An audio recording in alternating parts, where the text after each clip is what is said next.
The COVID-19 is out of control in Colombia, registering 300 deaths in one day and even 400 people infected with COVID-19 per hour. The country is becoming in the new epicenter of the pandemic in South America. Colombia figura como el nuevo foco de contagio en la región. El registro más alto de muertes que se presenta en Colombia. Más de 10.000 nuevos casos en 24 horas.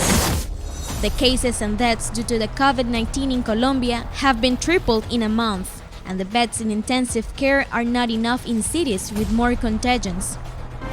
In the last days, Colombia have had a figure of 380 deaths in 24 hours. It is to say, 16 deaths per hour.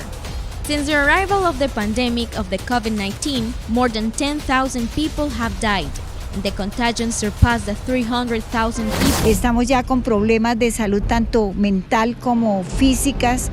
La cantidad de trabajadores que están siendo contaminados, que ya superamos también los 4.500 trabajadores contaminados, los muertos que van ya cerca de 40 trabajadores muertos por esta contaminación, y el gobierno no dice nada.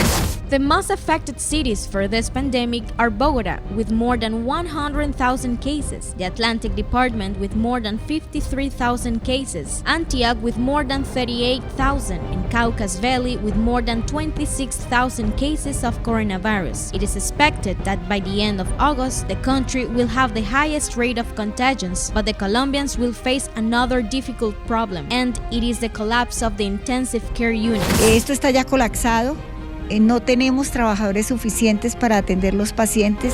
Until this week, Bogotá had 1,553 beds of the ICU, which 1,358 were being used by patients with COVID-19. It means the 90.4%. The other departments are in a similar situation. Antioch with a 77.44%, Barranquilla with a 65%. The affected people figure goes to a highest increase that put health authorities on alert. From July 26th to the 29th, there was an increase of 50,000 cases. El aislamiento preventivo obligatorio, como criterio general, se va a extender hasta el 30 de agosto.